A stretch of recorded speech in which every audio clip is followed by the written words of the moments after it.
Hello दोस्तों, आप सभी का हमारी YouTube channel Vinay study can में स्वागत है। दोस्तों, यदि आप CGPSC प्री 2020-21 की तैयारी कर रहे हैं तो हम आप लोगों के लिए एक स्मार्ट कोर्स लेकर आए हैं जिसमें विभिन्न फैकल्टीज़ के माध्यम से आप लोगों को फ्री में वीडियो लेक्चर प्रोवाइड किया जाएगा। यदि आप इसका PDF डाउनलोड करना चाहते हैं तो हमारे Telegram channel Vinay Yadav official में जाकर डाउनलोड कर सकते हैं।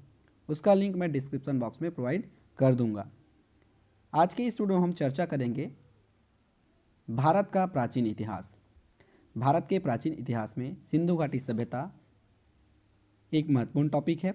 इंडस वैली सिविलाइजेशन, इसके बारे में आप सभी परिचित होंगे। मैं आपका educator Vinay Yadav video lecture first में सिंधु घाटी सभ्यता लेकर आया हूँ। दोस्तों, यदि आप हमारे चैनल पर पहली बार आए हैं तो प्लीज़ चैनल को सब्सक्राइब कर लीजिएगा, बेल आइकन को प्रेस कीजिएगा ताकि वीडियो की नोटिफिकेशन आप तक पहुंचती रहे। जब भी आप बेल आइकन को प्रेस करेंगे ऑल नोटिफिकेशन ऑन जरूर कर दीजिएगा। हमारे चैनल में अभी तक 18,000 से भी अधिक सब्सक्राइबर है, तो आप भी हमारे चैनल के साथ जुड़ सकते हैं।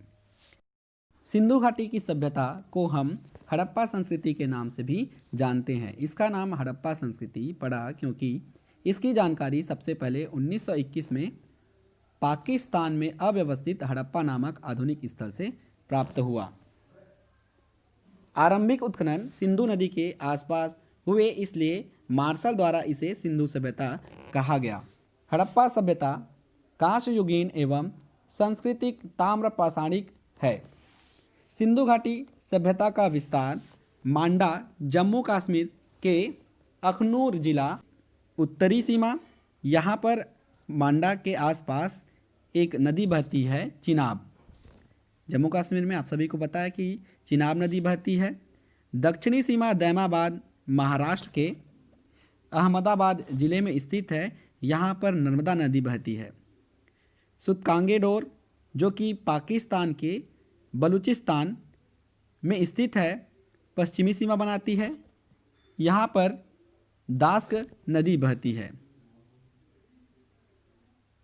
और पूर्वी सीमा आलमगीरपुर मेरठ जिला उत्तर प्रदेश में स्थित है, यहाँ पर हिंडन नदी बहती है। तो इस प्रकार ये त्रिभुज या त्रिकोण के समान सिंधु घाटी सभ्यता का क्षेत्रफल था।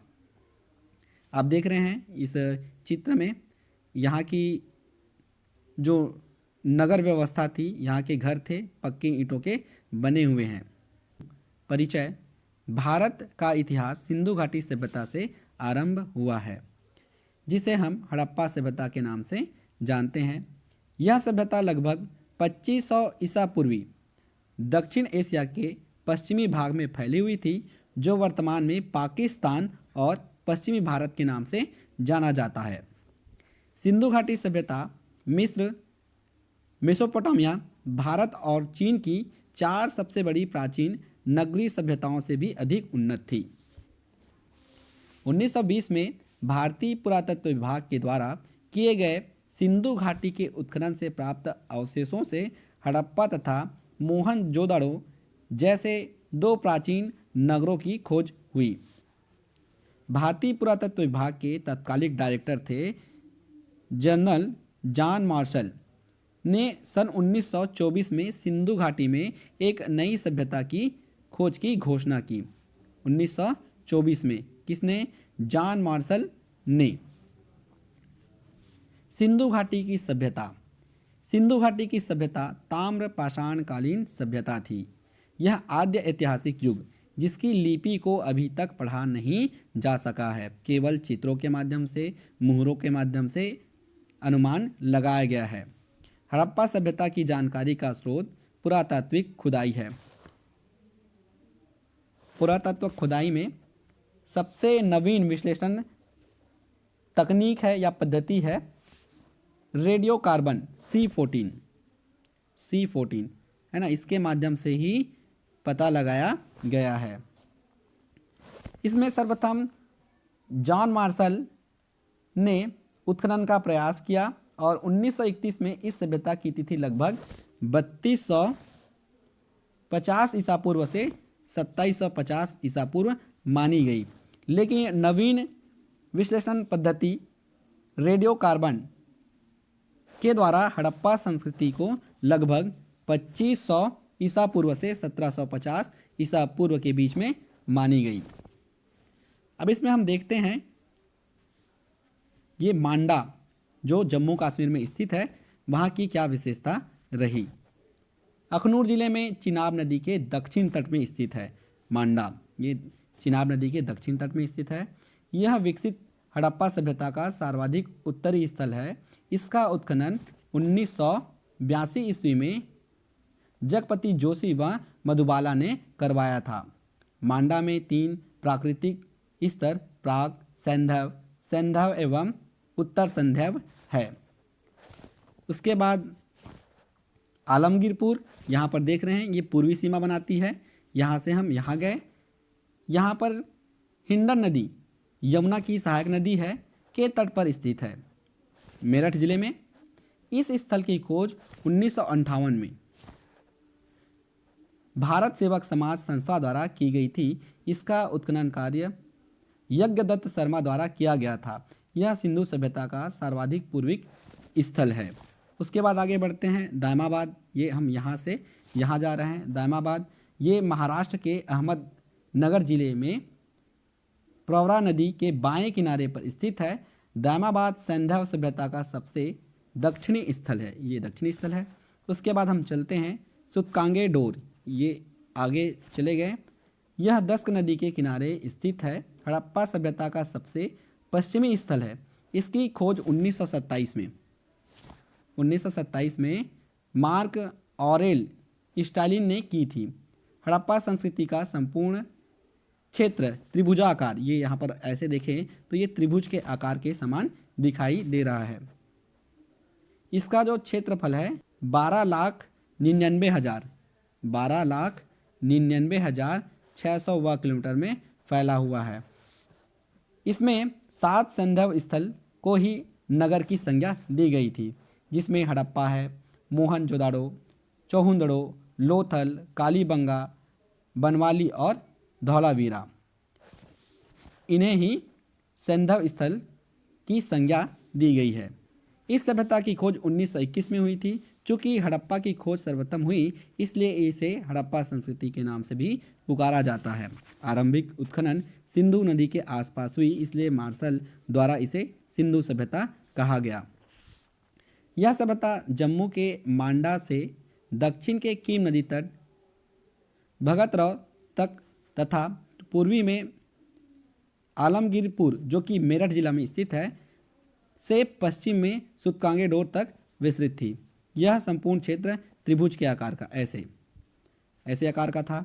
इसका क्षेत्रफल 12,99,800 वर्ग किलोमीटर में फैला हुआ था। इस सभ्यता का काल निर्धारण रेडियो कार्बन डेटिंग C14 के द्वारा किया गया, जिसके द्वारा आंकी गई। यदि आप NCERT देखें तो इसमें आंकी गई है 2500 से 1800 ईसा पूर्व। यदि आप PSC फाइट कर रहे हैं CGPSC तो आपको 2300 से 1750 ईसा पूर्व ध्यान में रखना है। यह सभ्यता मेसोपोटामिया, सुमेर, मिस्र सभ्यता के समकालीन थी। तो ये पॉइंट काफ़ी इंपॉर्टेंट है। सिंधु घाटी के निवासियों की सभ्यता को जानने का मूल स्रोत नगरों के अवशेष है। हड़प्पा सभ्यता के नगर धौलावीरा में एक उन्नत जल प्रबंध प्रणाली के अवशेष मिलता है। इसमें प्रमुख नगर थे। नगरों की प्रारंभिक खुदाई सर जॉन मार्शल के नेतृत्व में हुई। प्रमुख नगर कौन कौन से थे? हड़प्पा, मोहनजोदड़ो, चौहुंदड़ो, लोथल, कालीबंगा, बनवाली और धौलावीरा। ये 7 प्रमुख नगर थे। उसे हम देखते हैं। ये हड़प्पा है। हड़प्पा की खुदाई दयाराम साहनी द्वारा 1921 में की गई। ये खोज करता है। उसके बाद ये कहाँ स्थित थे? तो ये पाकिस्तान के पंजाब प्रांत के मोंटगोमरी जिला में रावी नदी के तट पर स्थित है, जिसे माडगोमरी जिला भी कहते हैं। यहाँ पर क्या हमें मिला? मनुष्य के शरीर की बलुआ पत्थर की बनी मूर्तियाँ, अन्नागार, बैलगाड़ी हड़प्पा से प्राप्त हुई। उसके बाद देखें मोहनजोदड़ो, यहाँ इसे मृतकों का टीला कहा जाता है। मोहनजोदड़ो की खोज 1922 में राखल दास बनर्जी द्वारा किया गया। मृतकों का टीला मोहनजोदड़ो को कहा जाता है। इसका अर्थ भी है पाकिस्तान के पंजाब प्रांत के लरकाना जिले में स्थित सिंधु नदी के तट पर स्थित है। यहाँ पर विशाल स्नानागार, अन्नागार, कांस की नर्तकी की मूर्ति, पशुपति महादेव की मोहर, दाढ़ी वाले मनुष्य की पत्थर की मूर्ति, बुने हुए कपड़े। ध्यान में रखिएगा, मोहनजोदड़ो को क्या कहा जाता है? मृतकों का टीला। मृतकों का टीला। सूतकांगे डोर, इसकी खोज स्टीन ने 1929 में किया था। यह पाकिस्तान के दक्षिणी पश्चिमी राज्य बलूचिस्तान में दास नदी के किनारे स्थित है। यहाँ पर हड़प्पा और बेबीलोन के बीच व्यापार का केंद्र बिंदु था। चौहदड़ो, इसकी खोज NG मजूमदार ने 1931 में किया। सिंधु नदी के तट पर स्थित यह प्रांत है सिंध प्रांत। यहाँ पर मनके बनाने की दुकानें, बिल्ली का पीछा करते हुए कुत्ते के पदचिन्ह प्राप्त हुए।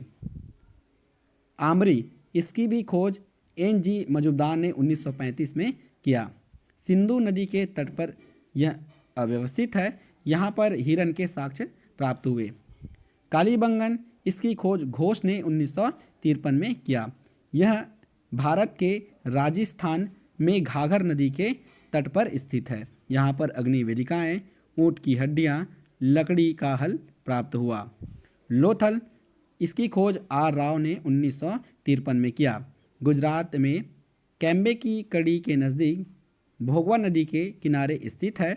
यहाँ पर मानव निर्मित बंदरगाह, गोदीवाड़ा, चावल की भूसी, अग्नि वेदिकाएँ, शतरंज का खेल प्राप्त हुआ।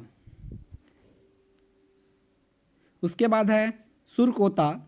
यहाँ पर JP जोशी ने 1964 में खोजा था। ये गुजरात में स्थित है। यहाँ पर घोड़े की हड्डियाँ और मनके प्राप्त हुए। उसके बाद है बनवाली, इसकी खोज RS बिष्ट ने 1974 में किया। हरियाणा के हिसार जिले में यह अव्यवस्थित है। यहाँ पर मनके, जौ, हड़प्पा, पूर्वी और हड़प्पा संस्कृतियों के साक्ष्य यहाँ से प्राप्त हुए हैं। उसके बाद धौलावीरा, यहाँ से आप लोगों को जल निकासी प्रबंधन, जल कुंड प्राप्त हुए हैं। इसकी खोज RS बिष्ट द्वारा 1985 में किया गया। गुजरात के कच्छ के रण में यह स्थित है। उसके बाद देखिए सिंधु घाटी सभ्यता के चरण। तो सिंधु घाटी सभ्यता के 3 चरण हैं। प्रारंभिक हड़प्पाई सभ्यता 3300 ईसा पूर्व से 2600 ईसा पूर्व तक। उसके बाद है परिपक्व हड़प्पाई सभ्यता 2600 ईसा पूर्व से 1900 ईसा पूर्व तक। उसके बाद है उत्तर हड़प्पाई सभ्यता 1900 ईसा पूर्व से 1300 ईसा पूर्व तक। प्रारंभिक हड़प्पाई चरण हकरा चरण से संबंधित है, जिसे घाघर हकरा नदी के घाटी चिन्ह किया गया है। हड़प्पाई लिपि का प्रथम उदाहरण लगभग 1300 ईसा पूर्व के समय मिलता है। इस चरण की विशेषता एक केंद्रीय इकाई का होना तथा बढ़ते हुए नगरी गुण थे। व्यापार क्षेत्र विकसित हो चुका था और खेती के साक्ष्य भी मिले हैं। इस समय मटर, तिल, खजूर, रुई आदि की खेती भी होती थी। कोटदीजी नामक स्थल परिपक्व हड़प्पाई सभ्यता के चरण को प्रदर्शित करता है। 2600 ईसा पूर्व तक सिंधु घाटी सभ्यता अपनी परिपक्व अवस्था में प्रवेश कर चुकी थी। परिपक्व हड़प्पाई सभ्यता के आने तक प्रारंभिक हड़प्पाई सभ्यता बड़े बड़े नगरीय केंद्रों में परिवर्तित हो चुका था, जैसे हड़प्पा और मोहनजोदड़ो वर्तमान में पाकिस्तान में स्थित है, तथा लोथल जो वर्तमान में भारत के गुजरात राज्य में स्थित है। सिंधु घाटी सभ्यता के क्रमिक पतन का आरंभ 1800 ईसा पूर्व से माना जाता है। 1700 ईसा पूर्व तक आते आते हड़प्पा सभ्यता के कई शहर समाप्त हो चुके थे, परंतु प्राचीन सिंधु घाटी सभ्यता के बाद संस्कृतियों में भी इसके तत्व देखे जा सकते हैं। कुछ पुरातात्विक आंकड़ों के अनुसार उत्तर हड़प्पा काल का अंतिम समय 1000 ईसा पूर्व से 900 ईसा पूर्व तक बताया गया है। सिंधु घाटी सभ्यता का नगर नियोजन। इस संस्कृति की प्रमुख विशेषता नगर नियोजन थी। नगर 2 भागों में बटा हुआ था। प्रथम भाग कुछ ऊंचाई पर तथा दूसरा भाग दुर्गीकृत था। दुर्गीकृत का मतलब है किले के समान था। यहाँ की मकान जाल की तरह विन्यस्त थे। यहाँ की नगर नियोजन की प्रमुख विशेषता जल निकासी की उत्तम व्यवस्था थी। जल को बाहर निकालने के लिए आजकल नाली बनाई जाती है, तो उस समय की जो जल को बाहर निकालने की जो व्यवस्था थी वो उत्तम थी। यहाँ की मकानें पक्की ईंटों से बना हुआ था। समकोण पर एक दूसरे को काटते सड़क व अन्य प्रमुख विशेषता यहाँ थी। यहाँ की अर्थव्यवस्था में कृषि देखें तो सिंधु सभ्यता के लोग कपास उगाने वाले संसार के सर्वप्रथम लोग थे, इसलिए यूनानी कपास को सीडोन कहते थे। यहाँ मुख्यतः गेहूं और जौ उगाए जाते थे। संभवतः चावल नहीं उगाया जाता था, पर दो स्थानों जहाँ पर रंगपुर और लोथल चावल के प्रमाण मिले हैं। पशुपालन बैल, गाय, भैंस, भेड़, बकरी, गधे, ऊंट आदि का पालन किया जाता था, किंतु घोड़े से वे अपरिचित थे। तुर्कोड्रा से घोड़े के अस्थि अवशेष प्राप्त हुए हैं। शिल्प तथा तकनीकी ज्ञान, कांस्य युगीन संस्कृति, यहाँ के निवासियों को लोहे के बारे में जानकारी नहीं था। सेलखड़ी की मुहर, पक्की मिट्टी की मूर्ति निर्माण महत्वपूर्ण शिल्प था। यहाँ के लोग कुम्हार के चाक से परिचित थे। लाल में काला मृतभांड सिंधु सभ्यता से संबंध है। यहाँ की व्यापार हड़प्पा संस्कृति के लोग फारस, मेसोपोटामिया तथा सुमेर सभ्यता के लोगों से व्यापारिक संबंध रखते थे। यहाँ आयात मुख्य रूप से होता था टीन, चांदी अफगानिस्तान से, लजवर्द मणि बदस्खा ये अफगानिस्तान से होता था। तांबा जो है खेतड़ी राजस्थान से होता था। सोना कोलार जो कि कर्नाटक में है से मेसोपोटामिया के लोग सिंधु सभ्यता के लोगों को मेलुच या मेलुहा कहकर पुकारते थे। यहाँ तौल प्रणाली 16 के आवर्तकों में होता था, जैसे 16, 32, 64, 160, 320 ये इस प्रकार 16 के आवर्तकों में होता था। यहाँ की लिपि को अभी तक पढ़ा नहीं गया है। लिपि की जानकारी का महत्वपूर्ण यहाँ के स्रोत है मुहरे, जो कि चित्र के माध्यम से या भाव चित्रात्मक रूप से पहचाने गए हैं। मुहर सभ्यता के बारे में जानकारी का अत्यंत महत्वपूर्ण स्रोत है। अधिकांश मुहरे चौकोर, ऐसे चौकोर है और सेलखड़ी से बना हुआ है। मुहरों और टेराकोटा कलाकृतियों में ज्यामितिक आकृतियाँ, पेड़ पौधे, देवी देवताओं, कुबड़ वाला सांड, हाथी, गैंडा, बाघ आदि का चित्रण हुआ है, पर गाय का यहाँ पर कोई साक्ष्य नहीं मिला है।